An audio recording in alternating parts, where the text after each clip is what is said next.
और मैं इस मन से दो तीन चीजें कहना चाह रहा हूं। सोचिए, धनखड़ साहब जो 90 डिग्री झुका करते थे, एक बार में पीठ पर भी लात मारा गया और पेट पर भी लात मारा गया। तो आरएसएस ने तय कर लिया है कि अब हम उसी को रखेंगे जो आरएसएस की विचारधारा से हो, और थोड़ा भी लेफ्ट राइट किया तो उसको पेट पर भी लात मारा जाएगा और पीठ पर भी। मैंने तो सुना है कि नरेंद्र मोदी जी का भी पत्ता कट गया है। तो जो लोग बीजेपी के साथ हैं उनकी नस्लों को उसने उल्टा न टांग दिया, तो आप लोग हमारे नाम पर, मतलब क्या बोलूं मैं नहीं बोलना चाहता हूं। और आप कल्पना कीजिए, कोई मायावती, कोई अखिलेश यादव, कोई लालू यादव, कभी चुनाव आयोग से दोस्ती थी सरकार की?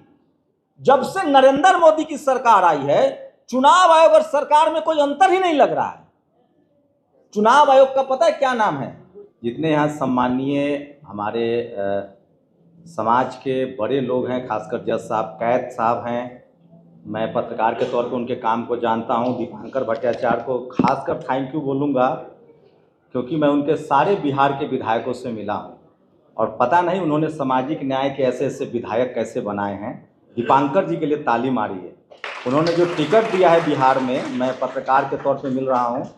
और निषाद जी हैं, लगातार जब सांसद थे और आज नहीं हैं, शायद ही कभी सामाजिक न्याय का कोई मंच हुआ होगा और वो ना आए हों।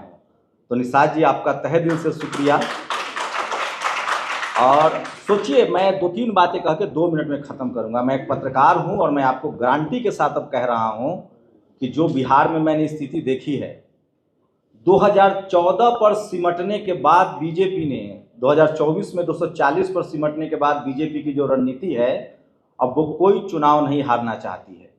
और इसके लिए चुनाव आयोग ने, ये जो ज्ञानेश कुमार है और इसके जो पीछे था, आप यकीन मानिए इस देश में अब कोई भी चुनाव बीजेपी हारने नहीं जा रही है अगर जनता सड़कों पर नहीं उतरेगी। तो आप समझिए, इस देश में एससी एसटी ओबीसी का रिजर्वेशन सुप्रीम कोर्ट में 75 साल बाद कब लागू हुआ? जब कोई दलित जज बना, उसके अंदर भी रीड होना चाहिए।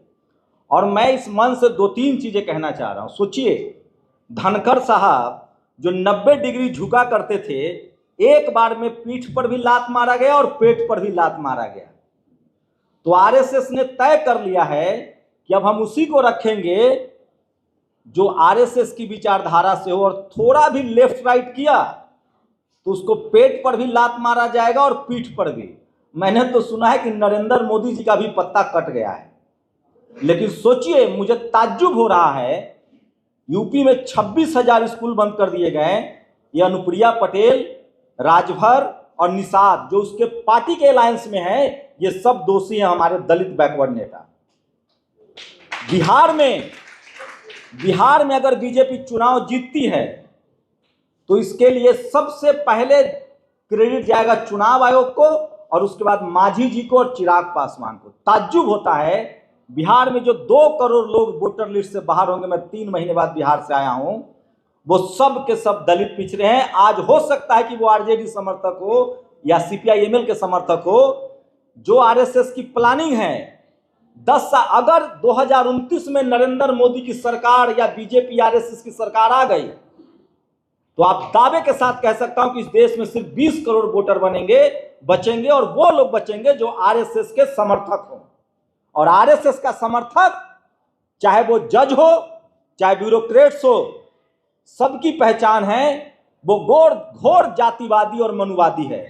वो इस देश के 90% लोगों को जो 10 रोटी में गुजारा कर रहे हैं, 80 करोड़ लोग जो उनके 5 किलो राशन पर लाइन लगा रहे हैं, 40 करोड़ लोग जिनके पास न घर है और न जमीन है, इनका वोट का अधिकार छीना जाएगा।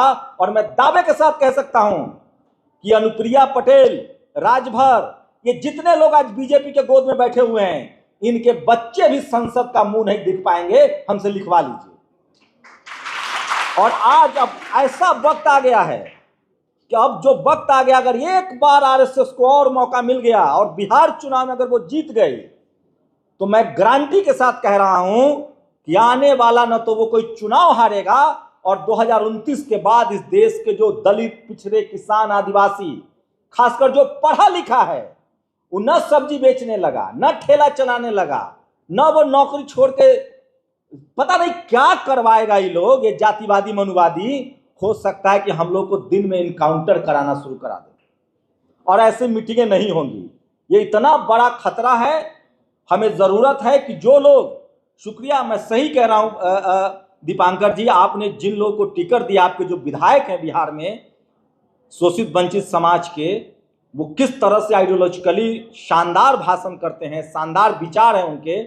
ऐसे नेता आप देश भर में बनाइए। और बहुजन समाज के लोग की जिम्मेदारी है कि जो सत्ता से सवाल पूछे, जो पिछले 10-15 साल से सड़कों की खाक छान रहा हो, चाहे वो रतन लाल हो, चाहे सोचिए कैद साहब, शायद वो मुझसे वाकिफ ना हो, वो चीफ जस्टिस होते हुए जिस तरह से उन्होंने कहा कि बाबा साहब की मूर्ति लगेगी, वो आज राष्ट्रीय मुद्दा है। आपका बहुत बहुत शुक्रिया कि आपने रीढ़ की ताकत दिखाई।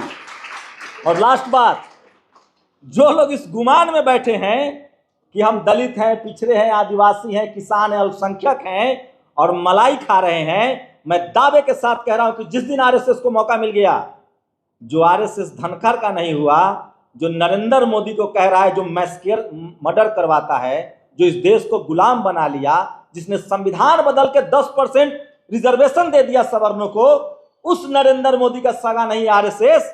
तो जो लोग बीजेपी के साथ हैं, उनकी नस्लों को उसने उल्टा न टांग दिया। तो आप लोग हमारे नाम पर, मतलब क्या बोलूं मैं नहीं बोलना चाहता हूं। और सबसे बड़ी बात, मुझे फक्र हो रहा है कि मैंने सोशल मीडिया बनाया, 10 साल से इन गुंडों से लड़ रहा हूं, इनकम टैक्स और ईडी की जांच झेल रहा हूं। और मुझे फक्र है, बाबा साहब की एक लाइन थी कि जिंदगी छोटी नहीं शानदार होनी चाहिए, लंबी नहीं। जिस दिन बहुजन समाज के लोग, खासकर जो पढ़ा लिखा बहुजन समाज है, जब तक वो सड़कों पर नहीं निकलेगा, पहले हमारा कत्ल होगा। और उसका तरीका होगा कि हमें पहले सड़कों पर भेज दिया जाएगा कि लाचार और बेबस, और उसके बाद वोट छीन लिया जाएगा। और वोट छीनते ही आप कल्पना कीजिए, कोई मायावती, कोई अखिलेश यादव, कोई लालू यादव, कभी चुनाव आयोग से दोस्ती थी सरकार की? जब से नरेंद्र मोदी की सरकार आई है, चुनाव आयोग और सरकार में कोई अंतर ही नहीं लग रहा है। चुनाव आयोग का पता है क्या नाम है? चलिए, समय हो रहा है, मैं फिर कह रहा हूं, लास्ट हम लोग की जिम्मेदारी है। और एक पत्रकार के तौर पे कह रहा हूं, हम लोग को अब खुलकर बोलना चाहिए। और जाइए गांव में, और कम से कम सब लोग यहां जो बैठे हैं, जाके बिहार बचाइए। लिटमस टेस्ट है उनका, अंतिम ओपन बैटल ग्राउंड है। बिहार अगर वो जीत गए, जो अभेद किला है आरएसएस का, तो देश में वो कब्जा कर लेंगे। और इस देश के 90% लोग लाचार, बेबस, मजदूर, और उसके बाद वोट का अधिकार भी चला जाएगा, संविधान भी नहीं बचेगा। शुक्रिया।